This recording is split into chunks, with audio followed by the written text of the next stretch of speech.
kondisi terkini pergerakan mahasiswa hari ini itu bagaimana? Apakah suam-suam kuku, panas-panas tai ayam, atau bagaimana? Apa yang mau kita buat? Apakah kita ingin menjadi petarung atau pecundang hari ini? Ataukah kita menjadi debu hari ini? Ataukah kita menuliskan tinta emas untuk gerakan mahasiswa kita saat ini? Itu yang disampaikan.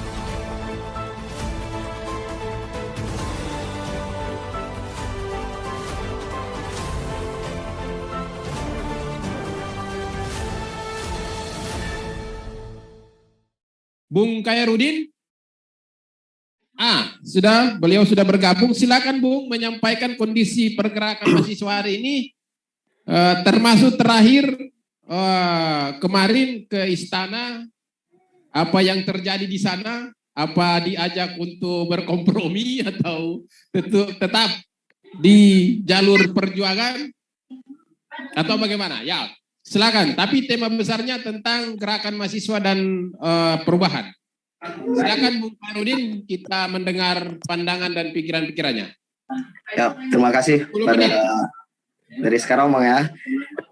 Salam cinta penuh perjuangan, salam perjuangan penuh cinta, karena cinta kita berjuang. Hidup mahasiswa, hidup rakyat Indonesia, hidup perempuan Indonesia. Pertama terima kasih kepada abang-abang yang ada di Populus yang udah memberikan waktu dan tempat. Sebenarnya kemarin dari Presidium Populus menghubungi untuk sebagai narasumber, sementara penanggapnya abang-abang kita yang luar biasa, jadi segan gitu kan untuk menyampaikan sebagai narasumber. Ada Abangda Hariman Siregar, kemudian Abangda Firman Nur, Abangda Iwan Sumule, Abangda Biter Suryadi, dan juga beberapa dari Cipayung, Bang Avandi Ismail, HMMPO, kemudian Bang Immanuel Cahyadi, serta kawan-kawan semua yang hadir pada malam hari ini yang saya banggakan. Saya ingin menceritakan Bang terkait tentang kondisi mahasiswa saat ini, khususnya BEM seluruh Indonesia. BEM seluruh Indonesia Bang, itu pada tahun 2021 di bulan April terpecah menjadi dua Bang. Jadi pada waktu itu di bulan April, dan saat saya memimpin itu, saya terpilih di bulan Oktober. Di bulan Oktober saya terpilih, pada waktu itu langsung juga memimpin aksi KPK.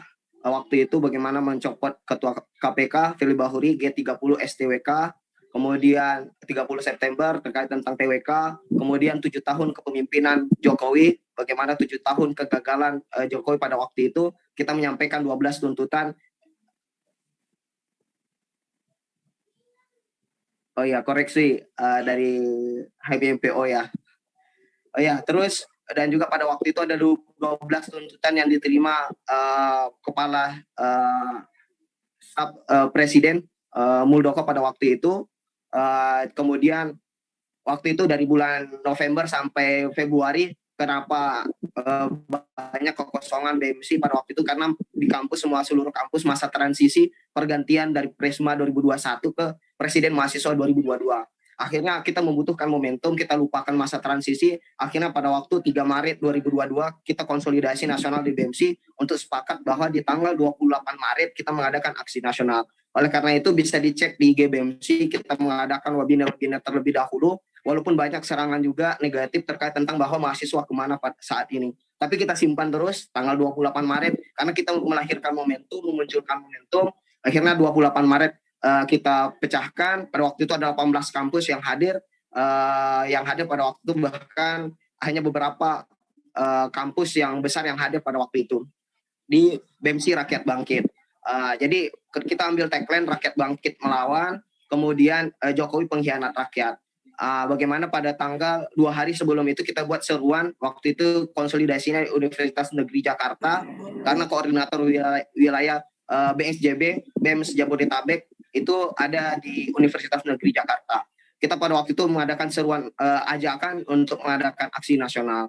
Jadi sampailah pada tanggal 28 Maret, pada waktu itu kita membawa 6 tuntutan. Ada beberapa isu yang kita angkat. Yang paling pertama dan prioritas adalah menolak keras terkait tentang penundaan pemilu 2024 atau masa jabatan 3 periode.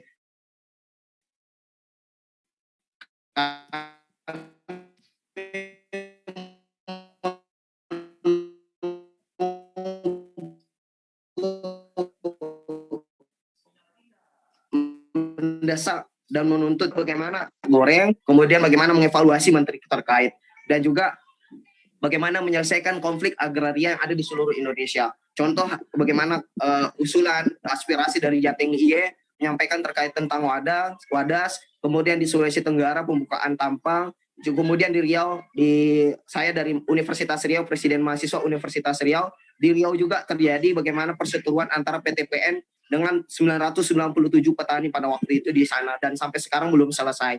Dan ada beberapa daerah konflik agraria yang terjadi yang saat ini belum selesai, itu pun karena proyek strategis nasional. Itu yang kita kritisi. Terakhir adalah bagaimana Presiden Jokowi dan Ma'ruf Amin ini fokus pada janji-janji kampanye atau visi misinya di akhir masa jabatannya ini, sisa-sisa masa jabatannya. Jangan fokus untuk persiapan demokrasi.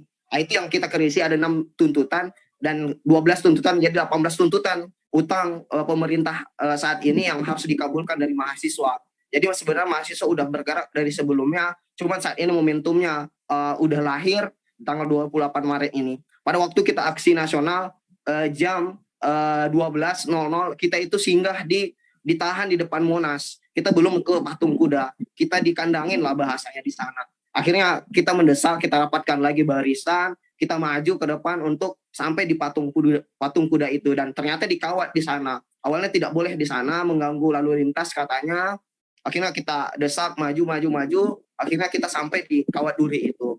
Jadi pada pukul 12 kita terus berorasi, menyampaikan aspirasi, dan ada kajian dan tuntutan yang kita bawa, dan itu bisa dilihat kawan-kawan bit.ly aksi nasional BMC. Di sana ada bagaimana kajian terkait tentang konflik agraria, korelasi antara penundaan pemilu 2024 dengan proyek Ibu Kota Negara Baru. Tentu ada korelasinya, itu ada juga kajian kita.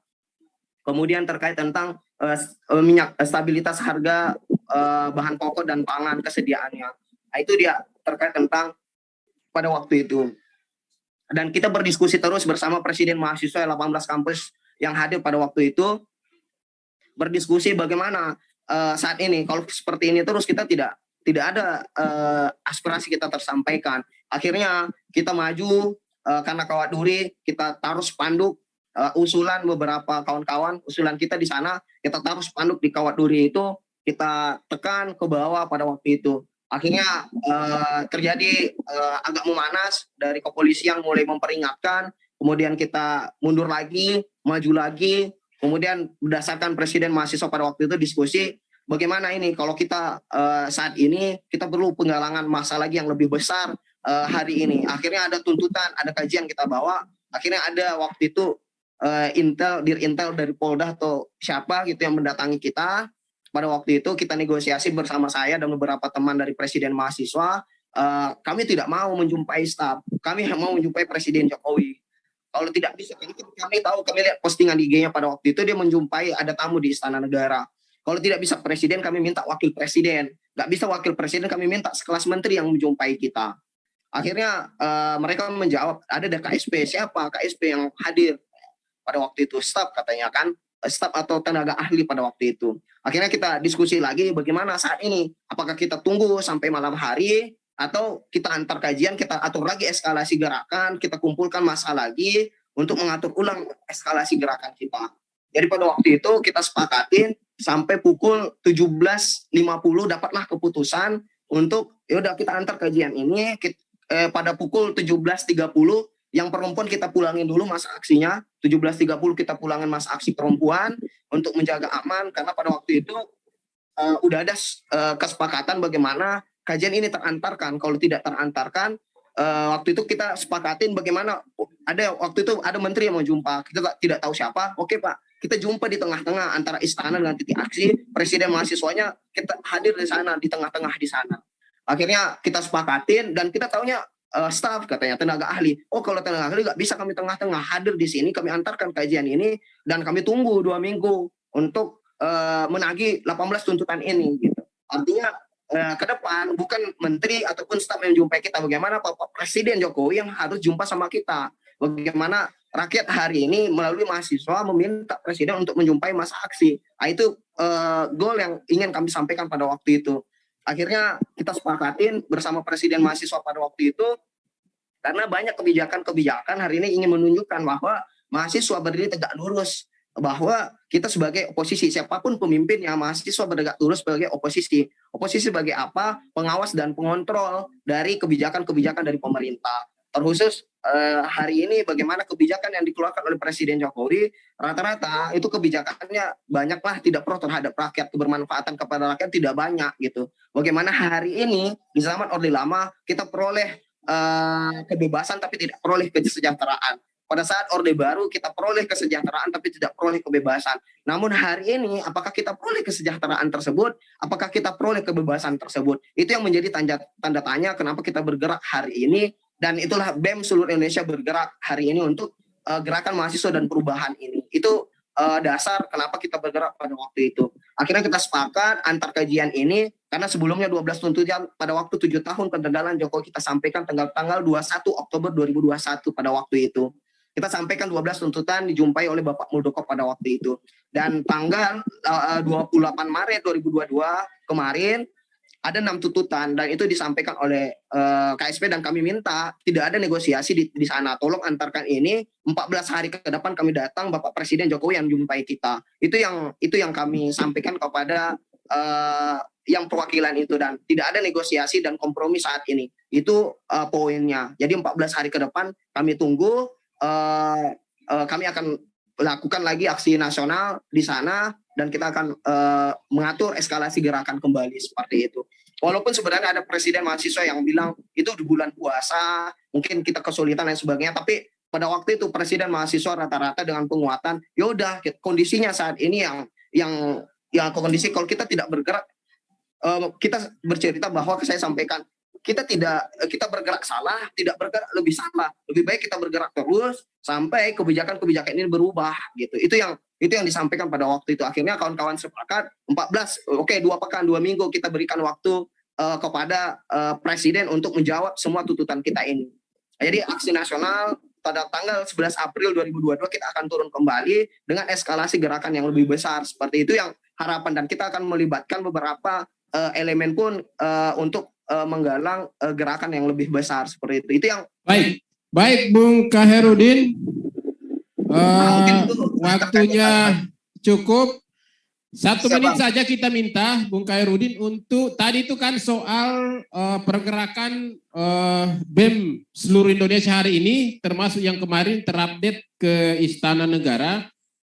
Sekarang kami minta Bung Ketum, Bung Koordinator Pusat, Bung Khairudin, apa pandangan soal pergerakan mahasiswa hari ini? Supaya nanti ada komparasi dengan para penanggap nantinya, para tokoh-tokoh pergerakan dulu, supaya ada poin dari Bung Khairudin soal kondisi terkini pergerakan mahasiswa hari ini itu bagaimana? Apakah suam-suam kuku, panas-panas tai ayam, atau bagaimana? Silakan. Ya. Ini autokritik juga saat ini gerakan mahasiswa bagaimana ya menunggu momentum dan ini menjadi kritikan kita di BMC gerakan mahasiswa karena hari ini mahasiswa bergerak melahirkan hanya menunggu momentum seperti 2 Mei gitu kan, May Day, kemudian 21 Oktober karena memperingati kepemimpinan Jokowi. Tapi hari ini bagaimana kita melahirkan momentum bahwa mahasiswa hadir dan juga di kondisinya mahasiswa tadi saya sampaikan BEM seluruh Indonesia saja pada tahun lalu itu terpecah gitu kan. Dan hari ini semua Presma baru, kondisi yang baru, Presma 2022, Presiden Mahasiswa yang periode 2022, kita hari ini 1 tahun kawan-kawan gitu. Kita 1 tahun, apa yang mau kita buat? Apakah kita ingin menjadi petarung atau pecundang hari ini? Ataukah kita menjadi debu hari ini? Ataukah kita menuliskan tinta emas untuk gerakan mahasiswa kita saat ini? Itu yang disampaikan bersama kawan-kawan diskusi bersama Presiden Mahasiswa. Dan juga bagaimana hari ini mahasiswa sepertinya banyak diintervensi oleh senior-seniornya gitu untuk gerakan ini. Ini jangan dilakukan, ini jangan dilakukan. Oleh karena itu dari BEM seluruh Indonesia Rakyat Bangkit ini fokus yang membuat keputusan adalah presiden mahasiswa yang aktif gitu. Presiden yang masih aktif tanpa intervensi dari manapun. Dan kita bergerak atas dasar kajian dan juga bagaimana insting dari kita bergerak. Tentu kita punya insting bagaimana ini salah, ini benar, itu yang kita gerakin saat ini. Dan juga dari BMC Rakyat Bangkit ini fokus untuk bergerak ke depan, bagaimana kita terus bergerak, bagaimana bukan hanya isu intendensial, tapi bagaimana isu strategis kita kawal terus. Karena hari ini pemerintah ingin tes ombak yang dikeluarkan kebijakan dari pemerintah ini bagaimana. Kalau ombaknya kecil, oh ini bisa dilanjutkan terus kebijakan-kebijakannya. Dan itulah kondisi saat ini mahasiswa terbatasi oleh sekat-sekat. Contoh salah satunya mungkin OKP atau eksternal. Tapi hari ini kita sampaikan kepada kawan-kawan, hari ini kita mahasiswa. Hari ini kita tidak ada begat dan hari ini kita atas dasar persatuan gerakan rakyat. Hari ini ketika kita dibedakan sekat itu, maka yang dirugikan adalah rakyat yang hari ini dirugikan. Hari ini rakyat kita menjerit. Seperti itu yang disampaikan kepada waktu di BMC dan akhirnya sepakat untuk hal tersebut kita bergerak ke depan seperti itu. Baik. Tanpa ada perpecahan. Jadi Korpus dioperasi juga mahasiswa.